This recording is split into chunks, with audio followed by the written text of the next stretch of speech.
नमस्कार, मैं हूं जितेंद्र दीक्षित। उद्धव ठाकरे से बगावत करके एकनाथ शिंदे महाराष्ट्र के मुख्यमंत्री बन गए हैं और उन्होंने अब विधानसभा में विश्वास मत भी हासिल कर लिया है। यानी कि अब उनकी सरकार को कोई खतरा वैसे नहीं है। लेकिन अब सवाल यही पूछा जा रहा है कि आखिर उद्धव ठाकरे का क्या होगा? क्या शिवसेना की कमान उद्धव ठाकरे के हाथ में रह पाएगी या फिर उद्धव ठाकरे शिवसेना से बाहर हो जाएंगे और एकनाथ शिंदे उनकी जगह ले लेंगे? इस वक्त दो शिवसेना हैं, सदन की शिवसेना और सड़क की शिवसेना। एक जो सदन की शिवसेना है यानी कि विधानसभा में जो शिवसेना है उसके मुखिया हैं एकनाथ शिंदे, और जो सड़क की शिवसेना है यानी कि विधानसभा के बाहर की शिवसेना उसके मुखिया हैं उद्धव ठाकरे। अब ये जो विधानसभा की शिवसेना है उसको आधिकारिक तौर पर स्पीकर ने मान्यता दे दी है और ऐसे में विधानसभा की नजर में असली शिवसेना एकनाथ शिंदे वाली है, क्योंकि ज्यादातर विधायक एकनाथ शिंदे के साथ हैं। शिवसेना के कुल 55 विधायक चुनकर आए थे। साल 2019 में 56 विधायक चुनकर आए थे, जिनमें से कि एक विधायक की हाल ही में मौत हो गई, तो शिवसेना की कुल स्ट्रेंथ 55 विधायकों की रह गई थी। उसके बाद में उसमें से 39 विधायकों को एकनाथ शिंदे अपने साथ ले गए। ये 39 विधायक बागी हो गए और जब सदन में विश्वास मत हासिल करने के लिए प्रस्ताव आया तो ऐसे में उद्धव ठाकरे के खेमे से, यानी कि उद्धव ठाकरे के पास जो बचे कुचे 16 विधायक थे उनमें से भी एक विधायक संतोष बांगर एकनाथ शिंदे के खेमे में आ गया और उसने शिंदे सरकार के पक्ष में वोट दिया। यानी कि शिंदे के पास अब हो गए 40 विधायक और उद्धव ठाकरे के पास में रह गए 15 विधायक। ऐसे में चूंकि बहुमत एकनाथ शिंदे के पास है, शिवसेना के ज्यादातर विधायक एकनाथ शिंदे के पास हैं, तो विधानसभा के स्पीकर ने एकनाथ शिंदे के गुट को ही असली शिवसेना के तौर पर मान्यता दी।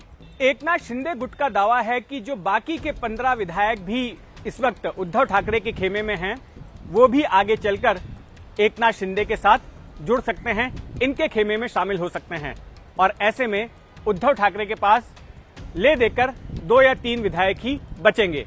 तो 40 विधायकों से उद्धव ठाकरे हाथ धो बैठे, लेकिन सवाल सिर्फ विधायकों का ही नहीं, लोकसभा के सांसदों का भी है। महाराष्ट्र में शिवसेना के 18 लोकसभा सांसद हैं। अब सवाल उठता है कि आखिर ये 18 सांसद किसकी तरफ जाएंगे, एकनाथ शिंदे की तरफ या फिर उद्धव ठाकरे की तरफ? एकनाथ शिंदे खेमे का ऐसा कहना है कि इन 18 सांसदों में से 14 सांसद ऐसे हैं जो उसकी तरफ आने वाले वक्त में आ सकते हैं। और अगर मैं एक दो का नाम लूं तो जैसे राजन विचारे हैं जो कि ठाणे शहर के सांसद हैं, उस ठाणे शहर के जहां से एकनाथ शिंदे आते हैं। तो जब से ये पूरा घटनाक्रम शुरू हुआ है, जब से विधायकों ने बगावत की है, तब से राजन विचारे भी गायब हैं, उनसे संपर्क नहीं हो रहा है, ना वो कैमरे पर आ रहे हैं ना वो फोन पर आ रहे हैं। तो यही समझा जा रहा है कि कहीं उनका झुकाव भी एकनाथ शिंदे की तरफ तो नहीं हो गया। एक और विधायक हैं भावना गवली। जब ये पूरा घटनाक्रम चल रहा था तो विदर्भ से ये जो सांसद हैं भावना गवली, इन्होंने एक खत लिखा उद्धव ठाकरे को और ये कहा कि जो लोग बगावत करके गए हैं उनकी बात को मान लेना चाहिए और उनके खिलाफ कोई कार्रवाई नहीं करना चाहिए। तो इन सांसद भावना गवली के सुर से ऐसा ही नजर आ रहा है कि ये भी एकनाथ शिंदे के खेमे में जा सकती हैं। 2 तारीखें ऐसी हैं जो शिवसेना का भविष्य तय करेंगी। एक तो 11 जुलाई, जब सुप्रीम कोर्ट में इस मामले की सुनवाई होनी है। शिवसेना की ओर से जो अर्जी दाखिल की गई थी एकनाथ शिंदे खेमे के विधायकों को अयोग्य घोषित करने के लिए, डिस्क्वालीफाई करने के लिए, तो उस पर सुप्रीम कोर्ट सुनवाई करने वाला है। जो भी सुनवाई होगी उससे आगे की रणनीति जो है दोनों खेमे तय करेंगे और आगे की हलचल का पता चलेगा। और दूसरी अहम तारीख है 18 जुलाई की।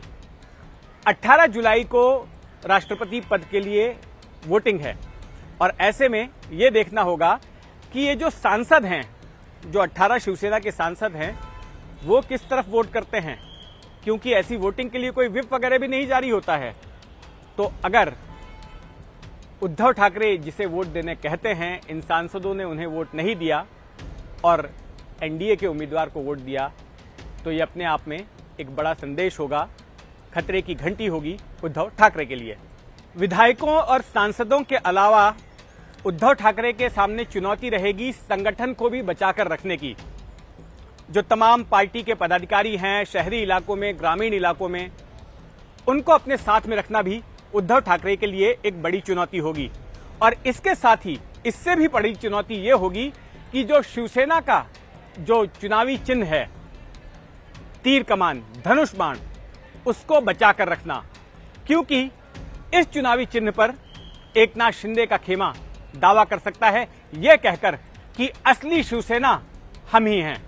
अगर तमाम विधायक एकनाथ शिंदे के खेमे में चले जाते हैं, तमाम सांसद एकनाथ शिंदे के खेमे में चले जाते हैं और संगठन के तमाम पदाधिकारी भी उस ओर हो जाते हैं, तो ऐसे में इसका मतलब यही निकलेगा कि ठाकरे परिवार के हाथ से शिवसेना निकल गई। वो शिवसेना जिसकी पहचान ही ठाकरे के साथ जुड़ी हुई थी, वो शिवसेना जिसके संस्थापक बाला साहब ठाकरे थे। लेकिन क्या अब सवाल यही उठाया जा रहा है कि बिना ठाकरे के होगी शिवसेना और एकनाथ शिंदे उसके मुखिया होंगे? अगर मान लीजिए ऐसा होता है तो फिर उद्धव ठाकरे के सामने एकमात्र विकल्प यही बचेगा कि वो एकनाथ शिंदे के साथ में समझौता कर लें, ताकि वो शिवसेना में बने रहें और शिवसेना की बागडोर भी उन्हीं के हाथ में रहे। लेकिन इतना जरूर तय है कि उस शिवसेना में तूती एकनाथ शिंदे की ही बोलेगी।